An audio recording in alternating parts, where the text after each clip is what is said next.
오늘 이 새벽 우리에게 주시는 하나님의 생명의 말씀은 사무엘상 6장 1절에서 12절 말씀입니다. 제가 하나님의 말씀을 봉독하겠습니다. 여호와의 궤가 블레셋 사람들의 지방에 있은 지 7달이라. 블레셋 사람들이 제사장들과 복수자들을 불러서 이르되 우리가 여호와의 궤를 어떻게 할까? 그것을 어떻게 그 있던 곳으로 보낼 것인지 우리에게 가르치라. 그들이 이르되 이스라엘 신의 궤를 보내려거든 거저 보내지 말고 그에게 속건제를 드려야 할지니라. 그리하면 병도 낫고 그의 손을 너희에게서 옮기지 아니하는 이유도 알리라 하니. 그들이 이르되 무엇으로 그에게 드릴 속건제를 삼을까 하니 이르되 블레셋 사람의 방백의 수요대로 금 독종 5과 금쥐 5마리라야 하리니 너희와 너희 통치자에게 내린 재앙이 같음이니라. 그러므로 너희는 너희의 독한 종기의 형상과 땅을 해롭게 하는 쥐의 형상을 만들어 이스라엘 신께 영광을 돌리라. 그가 혹 그의 손을 너희와 너희 신들과 너희 땅에서 가볍게 하실까 하노라. 애굽인이 바로와 그들의 마음을 완악하게 한 것 같이 어찌하여 너희가 너희의 마음을 완악하게 하겠느냐. 그가 그들 중에서 재앙을 내린 후에 그들이 백성을 가게 함으로 백성이 떠나지 아니하였느냐. 그러므로 새 수레를 하나 만들고 멍에를 메어보지 아니한 젖나는 소 2마리를 끌어다가 소의 수레를 메우고 그 송아지들을 떼어 집으로 돌려보내고 여호와의 궤를 가져다가 수레에 싣고 속건제로 드릴 금으로 만든 물건들은 상자에 담아 궤 곁에 두고 그것을 보내어 가게 하고 보고 있다가 만일 궤가 그 본 지역 길로 올라가서 벳세메스로 가면 이 큰 재앙은 그가 우리에게 내린 것이요 그렇지 아니하면 우리를 친 것이 그의 손이 아니요 우연히 당한 것인 줄 알리라 하니라. 그 사람들이 그같이 하여 젖나는 소 2를 끌어다가 수레를 메우고 송아지들을 집에 가두고 여호와의 궤와 및 금지와 그들의 독종의 형상을 담은 상자를 수레 위에 실으니 암소가 벳세메스 길로 바로 행하여 대로로 가며 갈 때에 울고 좌우로 치우치지 아니하였고 블레셋 방백들은 벳세메스 경계선까지 따라가니라. 아멘. 오늘은 주인 되심이 드러나는 삶이라는 제목으로 하나님 말씀 증거하도록 하겠습니다. 사무엘의 어린 시절 그리고 이스라엘은 아직 왕이 세워지기 전 이스라엘의 전쟁사에서는 절대 잊을 수 없는 치욕적인 사건이 발생합니다. 당시 이스라엘의 영적 지도자였던 엘리, 그의 2 아들이 블레셋과의 전쟁 중에 하나님의 임재의 상징이자 이스라엘 신앙 공동체의 핵심 가치인 법궤를 전쟁의 한복판으로 가지고 나갑니다. 이제 이들은 다 끝났다. 하나님의 임재의 상징, 이 법궤가 들어온 이상 하나님이 임재하는데 우리는 100% 이긴다. 그래서 이스라엘 진영의 법궤가 들어올 때 천지가 진동할 것 같은 환호와 함성이 터져나오고 승리의 확신에 이스라엘 진영에 난리가 났습니다. 하지만 그 결과는 뭐였죠? 이전 전쟁과는 비교할 수 없는 대패. 무려 이전 전쟁보다 8배나 큰 패배를 경험하게 됩니다. 그런데 그것보다 더 충격적인 사실은 이스라엘을 단 한 번도 떠난 적이 없었던 그 법궤가 하나님의 영광과 임재를 상징하는 그 법궤를 대적 블레셋 진영에 빼앗겨 버렸다는 사실입니다. 빼앗겼다는 것도 치욕스러운데 블레셋 사람들은 그 법궤를 어떻게 하느냐. 당시 고대 근동 사람들의 사고에서는 전쟁인 단순히 국가와 국가 간의 힘 대결의 차원을 넘어서 그들이 섬기고 있는 신들의 전쟁입니다. 블레셋의 신이 이 야훼라는 이스라엘의 하나님과 싸워서 승리하고 포로로 삼은 겁니다. 그렇기에 법궤를 어디다가 안치시키냐? 다곤 신전의 전리품으로 딱 갖다 놓는 겁니다. 하지만 그로 인해 다곤 신상은 팔다리가 다 끊어져서 법궤 앞에 쓰러지게 되고 이 법궤가 가는 도시들마다 독종과 전염병으로 이 블레셋의 도시들이 초토화되게 됩니다. 결국 블레셋은 법궤를 감히 두려워서 성읍에는 들이지 못하고 7개월을 보내게 됩니다. 그 내용이 1절에 나오죠. 1절 보시면 여호와의 궤가 블레셋 사람들의 지방에 있은 지 7달이라. 지방이라 번역했는데 정확한 번역은 빈들입니다. 빈들에 사람들도 아무도 왔다 갔다 하자는 그런 곳에 법궤를 방치해 놓은 겁니다. 성경에 등장하는 숫자가 여러 가지가 있죠. 완전수라고 하는 숫자가 있는데 이스라엘 사고에서 완전수라고 일컫는 숫자는 3가지입니다. 3과 7과 10입니다. 오늘 1절에 7개월을 있었다. 이것은 법궤가 빈들에서 7개월이라는 실제적인 머문 기간도 있었지만 법궤가 이스라엘 땅에 하나님의 법궤가 머무는 시간이 이제는 꽉 찼다라는 이 중의적인 의미도 내포하고 있는 겁니다. 이제는 블레셋 사람들은요, 이교도 제사장들과 복술가들, 쉽게 말해 무당이라고 보시면 되는데요.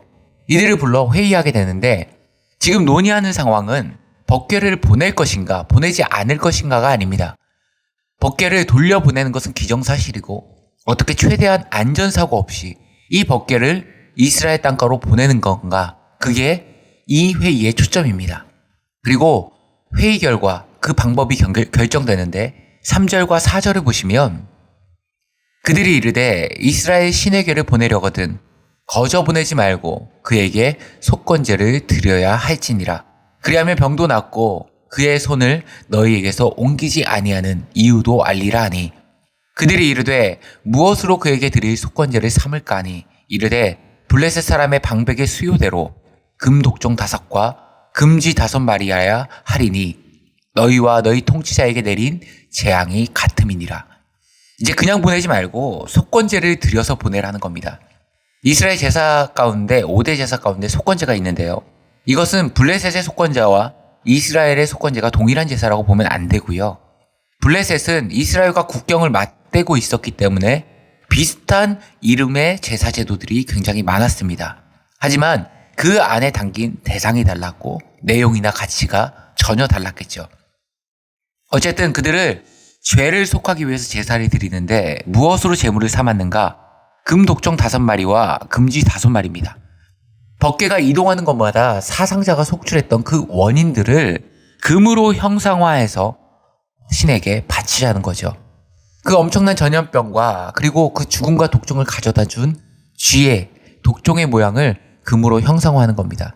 그리고 그것을 법궤가 올라가는 그 수레에 실어서 제물로 드리자는 말입니다. 5마리를 넣는 이유는요, 블레셋이 5개의 도시의 연합국가입니다. 그러니까 한 도시당 하나씩 총 5개를 준비한 거죠. 그리고 이제 이들은 수레를 끌기 위해 가축을 택합니다. 7절을 보시면 그러므로 새 수레를 하나 만들고 우선 새 수레를 하나 만들었습니다. 그리고 어떤 짐승으로 그 수레를 끌도록 준비시켰는가? 멍에를 메어보지 아니하는 젖나는 소 2마리를 끌어다가 소의 수레를 메우고 그 송아지들은 떼어 집으로 돌려보내고.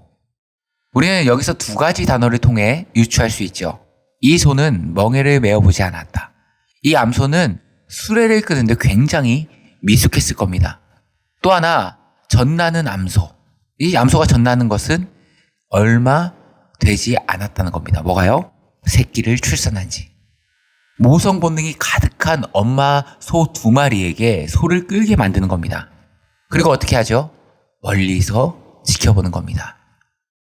수레가 벳세메스로 제대로 가는지 아니면 경로를 이탈하는지. 왜 이런 장치를 준비한 것일까요? 그 이유가 9절에 나오는데 9절에 보시면 보고 있다가 만일 괴가 그 본 지역길로 올라가서 벳세메스로 가면 이 큰 재앙은 그가 우리에게 내린 것이요 그렇지 아니하면 우리를 친 것이 그의 손이 아니요 우연히 당한 것인 줄 알리라.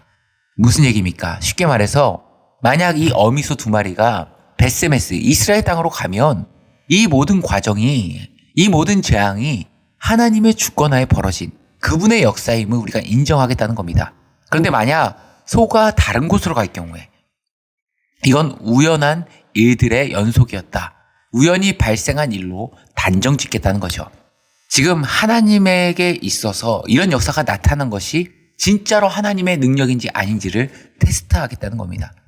그런데 상식적으로 수레도 끌어보지 아니하고 젖먹이는 새끼도 둔 이 암소들이 어떻게 하겠는가?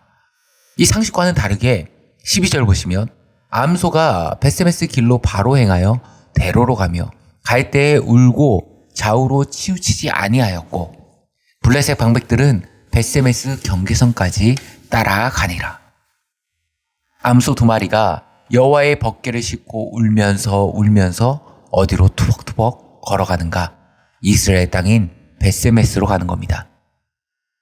자기의 등에 하나님의 임재의 상징인 법궤를 싣고 이 말 못하는 짐승이 그 가진 뜨거운 모성에 혈륜을 뛰어넘고서 눈물 흘리며 이스라엘 땅으로 들어가는 겁니다. 오늘 성경은 전쟁에 승리하기 위해 원하는 목적을 달성하기 위해 하나님의 법궤를 하나의 도구로 전락시켜버린 이스라엘 백성과 말 못하는 이제 막 태어난 젖도 떼지 않은 어린 송아지를 뒤로 두고 하나님의 법궤가 이제는 있어야 할 곳으로 돌아가도록 자신을 하나님께 도구로 드리는 암소의 모습을 통해 누가 진정한 하나님이 주인 되는 인생인가를 돌아보게 하는 겁니다. 세계 지상 만민 중에 하나님이 우리를 자기의 기업으로 백성으로 삼으셨다. 입술로 고백하지만 정작 하나님이 주인 되지 않았던 이스라엘에게 법궤를 등에 지고 결국 이스라엘 땅에서 제사제물로 바쳐진 더 이상 자신이 낳은 사랑하는 송아지마저도 바라보지 못하는 눈물 흘리면서도 그 길을 하나님의 통치와 하나님의 뜻에 순복하는 이 암소의 모습. 하나님이 진정으로 주인이신 인생은 어느 인생입니까? 오늘 말씀을 정리하도록 하겠습니다. 저는 우리의 인생이 입술로만 하나님을 구주라고 고백하고 주인으로 시인하는 이스라엘 백성의 삶이 아니라 하나님 앞에서 내 뜻이 굽혀지고 내 욕심이 꺾이고 내 생각하는 모든 뜻과 생각들이 관철되는, 그래서 우리의 삶의 걸음이 오늘 묵묵히 눈물을 흘리면서도 하나님의 임재를 안고 걸어가는, 그래서 하나님의 주인 되심을 드러냈던 그 송아지처럼 우리의 삶의 모든 걸음이 하나님의 살아계심과 하나님의 주인 되심을 증거하는 거룩한 주님의 자녀들 되기를 간절히 소망합니다. 함께 기도하시겠습니다. 하나님 아버지, 우리의 입술로만 예수 그리스도를 구주로 시인하고 하나님이 전지전능한 하나님이고 우리 아버지임을 고백하는 그런 이스라엘 백성과 같은 인생이 아니라 하나님 앞에서 내 뜻이 굽혀지고 때로는 내 욕심이 꺾이고 내가 원하는 거지만 아버지의 원하는 뜻에 맞춰 나의 결정이 내려지는, 그래서 우리의 삶의 걸음을 통해서 하나님이 살아계심과 주인 되심이 증거되는 주님의 백성들 되게 하여 주옵소서. 이 모든 말씀 우리 주 예수 그리스도의 이름으로 기도드리옵나이다. 아멘.